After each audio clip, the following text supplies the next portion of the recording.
When I was little, my father was famous.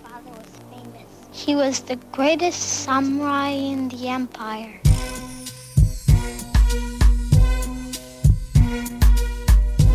He cut off the heads of 131. Hey everybody, Jerry Williams, aka Greater Sapien here. Thanks for stopping by.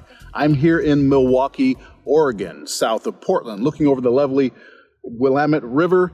Today, I've been here for a few days, having driven up from Oakland to pick up my winter stock of salmon from a fishery, visit some family and friends, and catch a concert.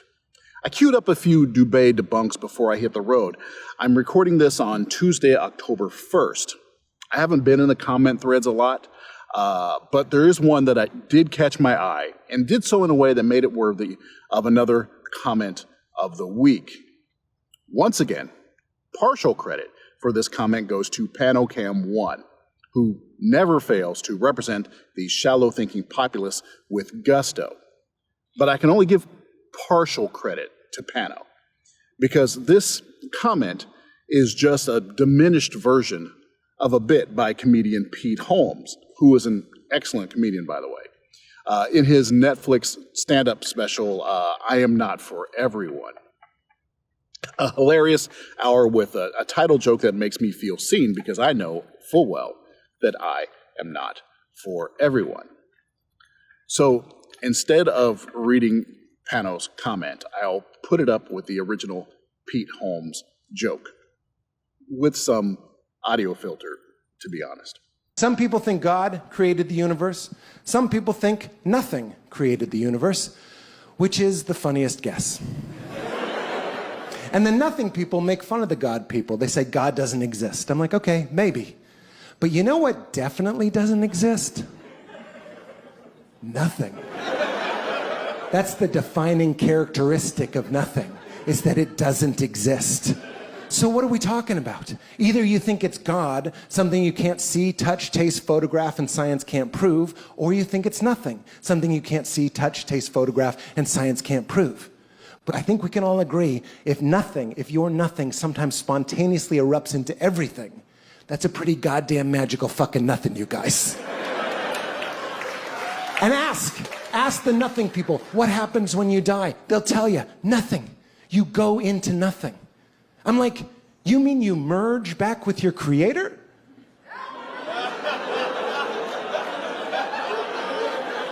That's heaven, bitch. Now, I saw the special when it came out because I like Pete Holmes. But what I didn't know in particular was that this joke was a big hit amongst the online Christians. When you look it up, there are a bunch of videos about how atheists were triggered by this joke, and that Pete Holmes is roasting atheists, and how this argument it's a great argument for God. So I will admit that this is a pretty good anti-atheist joke, but it's not a good anti-atheist argument. It is a joke, and by their very nature, jokes tend to be very shallow. They are good in the moment, but if you try to dig deep into them, they don't hold up. That's why it's a joke. Now, while I did enjoy the special, I did have a bit of a problem with the joke, because it's delivered with an air of haha, gotcha, as if it's a deep argument. And this only adds to the juvenile nature of the argument, which I'll get to in a moment. But right off the bat, being an atheist does not mean you believe nothing created the universe. In its most simple form, it only means that you do not actively believe in a God. You could believe the existence or non-existence of a God is unknowable, and thus be an agnostic. But still, in its simplest definition, since you do not actively believe in a God, you could be categorized as an atheist, whether or not you categorize yourself as such. But looking at the comments themselves, I need to call out a particular difference between Pete Holmes' original joke and Pano's version. Did you happen to catch it? You see, one redeeming quality that the original joke has is that it says, some people think God created the universe, and some people think nothing created the universe. While Pano's comment, in that one they say, You can believe one of two options. First, that God created the universe, or that nothing created the universe. Holmes says, here are two different types of people I'm going to talk about, while Pano says, here are the two types of people that can exist. There's a very big difference there.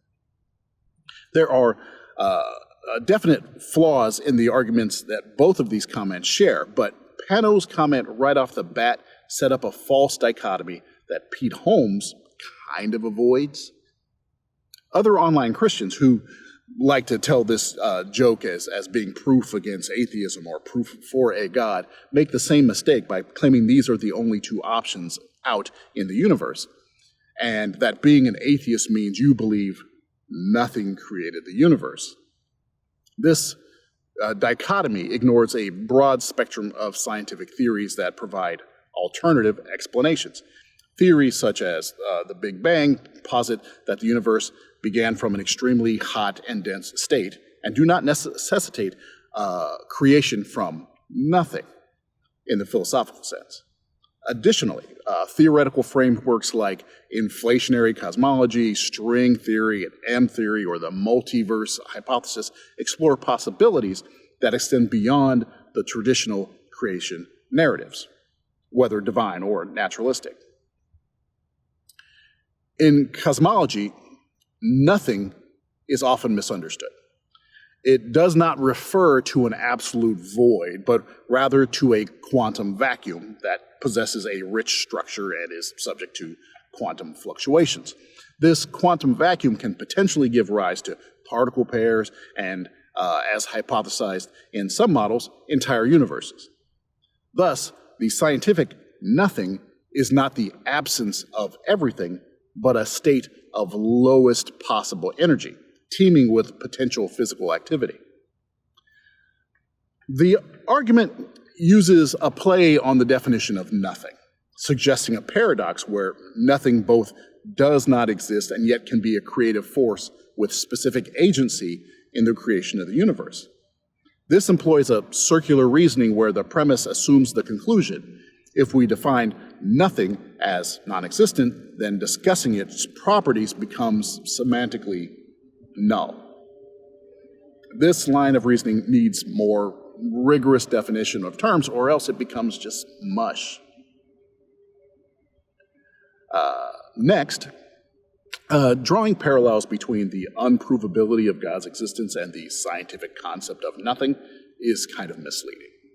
Theological belief systems are often based on faith, doctrines, and spiritual experiences that are inherently non-empirical. In Holmes's bit, he asked the question, which is the funniest guess?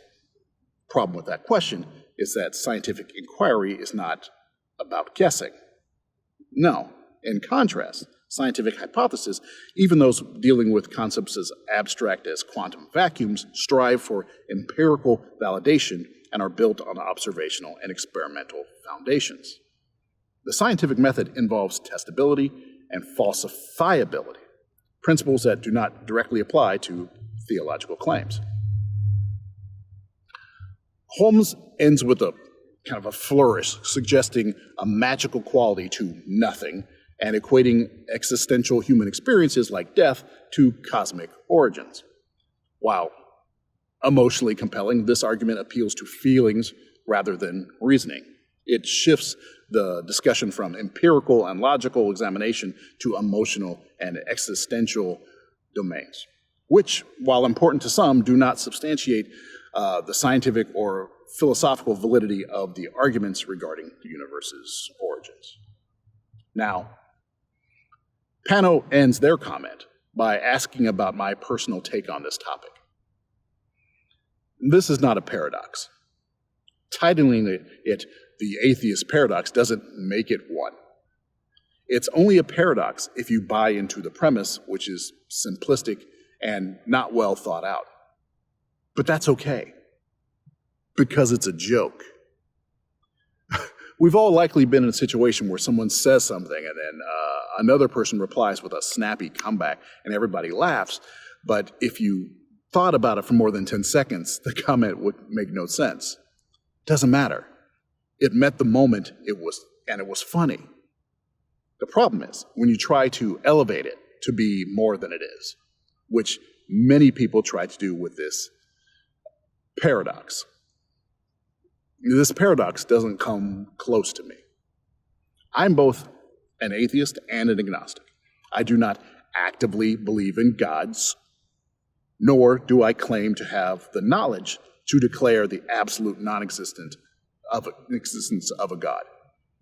Given that God can be defined many ways, my position changes with the definition one brings to the table.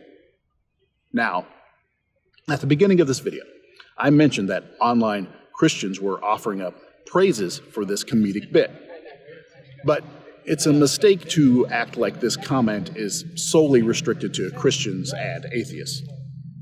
Oftentimes, in these discussions, people on the non-believer side will lash back at with discussions about the Bible or young earth creationism, falsely putting those who believe in a God into the category of Judeo-Christian Islamic believers.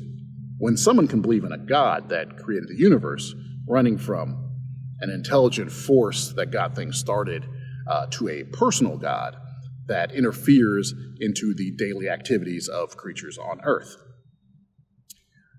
I strive not to assume any of that and always have to inquire as to how the questioner defines God. I don't claim to know how the universe came into being, and the only belief I hold about it is that it came about through natural processes. I've seen no evidence to lead me to believe that an intelligent force is necessary for the universe to exist. This is not saying that nothing created the universe. The way Holmes and Pano portray it.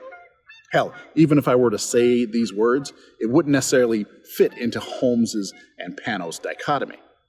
If I were to say that the universe in some form being a big category, has always existed, that would mean it was not created. Or, to be casual about it, nothing created it. But that nothing is not a creative thing. It's just a necessity of language. Now, some people, not all, will ask how the universe, in some form, always having existed is possible, since all things must have a beginning. To that, I'm perfectly comfortable with saying, I don't know. But I'm also comfortable with saying the universe, in a very simple state, doesn't necessarily require a beginning. In response to that, people have asked me in direct conversation why I can't believe in a God that has no beginning. And for me, it's too much of a leap to believe in this super intelligent, complex being, and to me, such a being would have to be complex, existing eternally.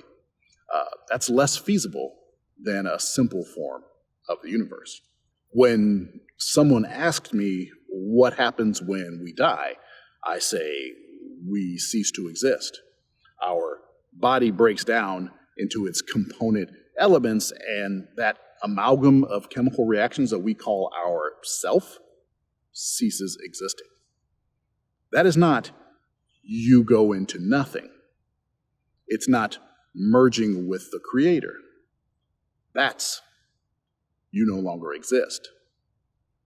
But I can only speak for myself. And I want you to notice, because I know some of you are going to try and infer arguments here that I did not make. I have not once in this video made a claim as to what your position is or should be, or in any way mocked your position. I don't care what your position is on this topic. I only care about what your position on this subject causes you to do in society. Stay in your lane, and we won't have a problem. But far too often, the people that hop in my comment threads on this topic want to tell me what I have to think, the rules I have to follow, the laws that need to be made based on their personal view that stems from their position on this topic.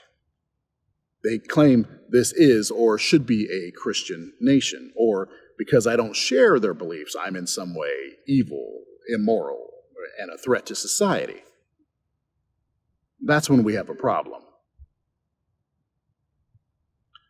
But as the saying goes, don't start none, won't be none. That's my job. That's what I do. I don't lose. Hey everybody, it's me. I'm just chilling here. And Have you been saved by our Lord Jesus Christ? Oh Lord, Jeez, folks. Hey everybody, this is my goddaughter Emma, which is ironic given the content of our video here. Jesus loves you. Oh, thank you. You're welcome. All right, you take care now. Okay. All right. Anyway, talk to you guys soon. Peace. I don't lose. I win. Is there no one on this planet to even challenge me? Maybe you came by to congratulate me on last night's victory.